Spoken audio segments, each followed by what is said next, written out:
There's a couple final details to wiring up the fuel pump, and it's upside down, but you can see that that says fuel pump positive. That comes from the sniper system, and I've got the female end on this so that if it would come unplugged it would still be mostly insulated. I doubt that it will ever come unplugged. I also have the male end for the ground wire, and on the other end of that wire I have a terminal that is going to go on to the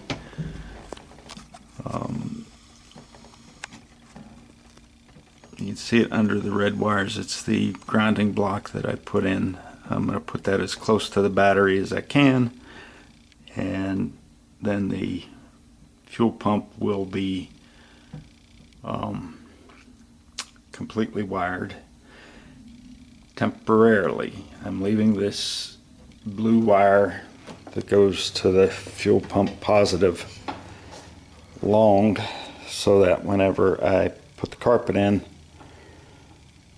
yeah, it's blue. It's got white tape on it that says it's the fuel pump positive.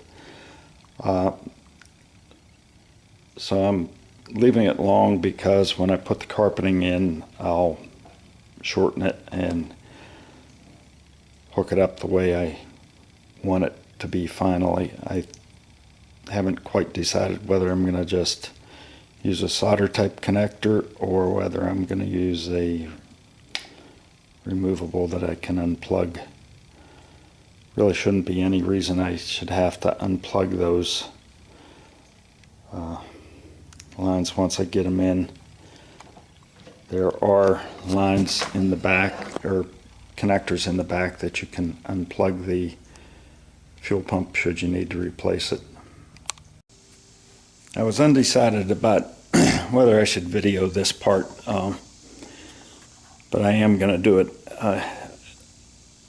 The one thing I wanted to just state my opinion on is it would have been nice if they would have left a longer lead on that fuel pump line, and then the one that goes from the sniper to the fuel pump wouldn't have had to been so long, and I wouldn't have to crawl inside the car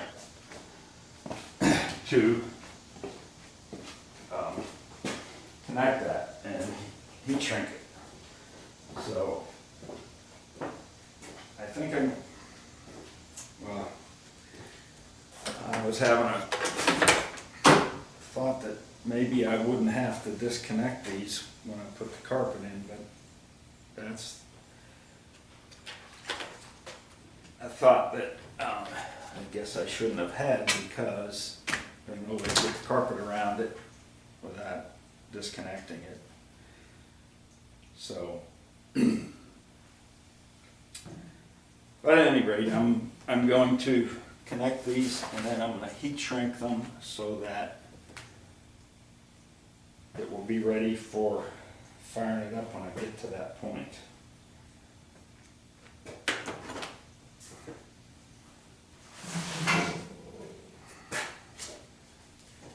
I was thinking there for an instant that maybe I could just cut the blue power wire back here where I could reach it better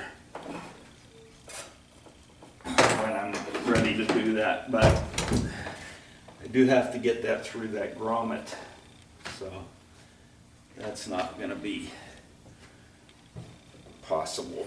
I am going to have to take these apart because I don't think I can get both of these through the grommet. So that is the power wire,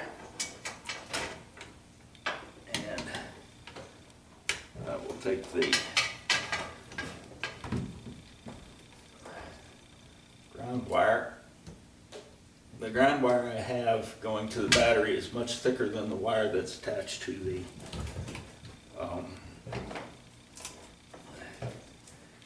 fuel pump, so it's kind of overkill.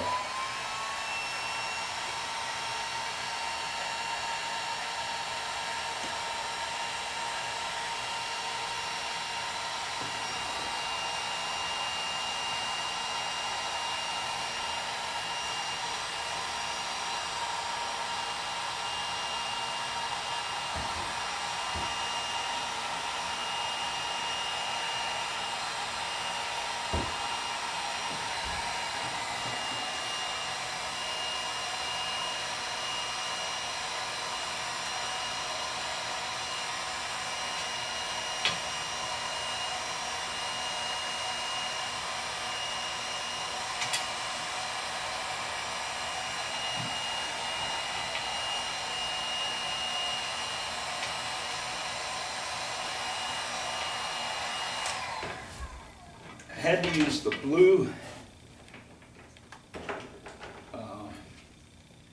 connectors because of the size of the wire coming out of the fuel pump. The yellow wires, yellow connector is what I had to use on the ground wire that I'm hooking to the battery because it's a 10 gauge wire. It's what I had, so I had to kind of loop the bend some of the strands back on the 10 gauge to get it to fit into a blue connector on that side. And then there's a yellow connector on this side, which I better check where I've got that camera aimed, because I'm going to be attaching it to the grounding block. I want to make sure that's in the frame.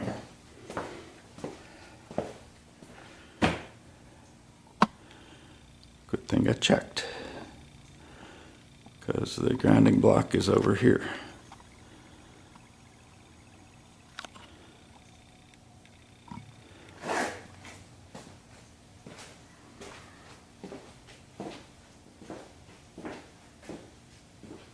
So at any rate, like I said, I'm probably going to have to disconnect that when I put the carpet in, and then I'm going to have to work back in there again. I was hoping to get away with being able to work here rather than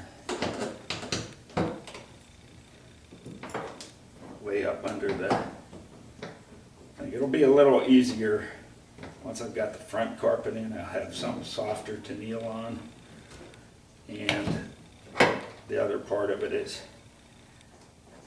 I'll have carpeting over this metal piece that I'll be able to lean my arms on more comfortably.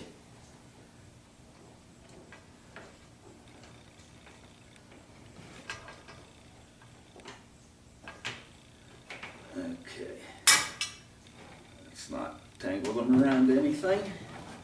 Like I said, this is probably going to just get put underneath the carpet anyway, so.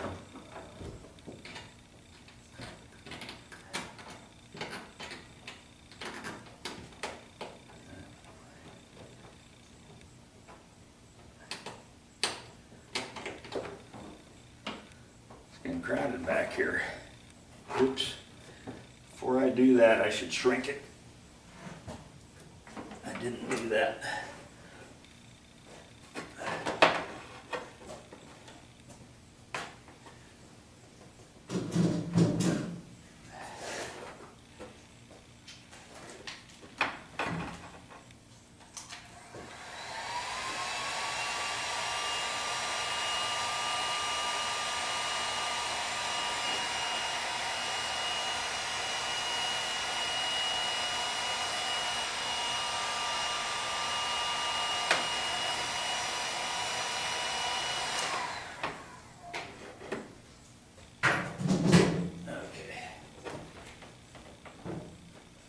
Wouldn't have been a problem if I didn't shrink it, because on a ground wire, if it grounds that, as long as it doesn't hit the live wire, it's not going to cause it any kind of a problem.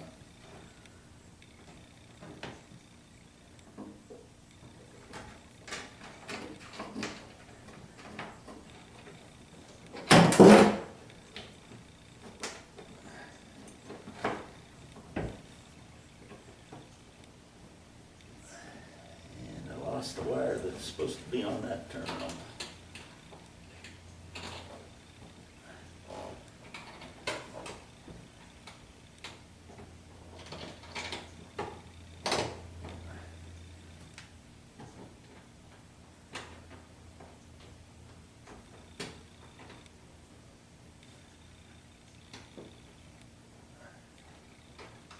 The camera can see that.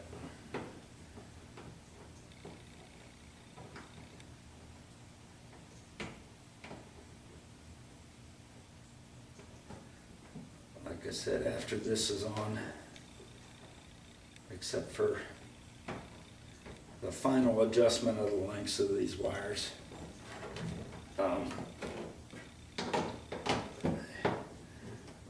the fuel pump's ready to go.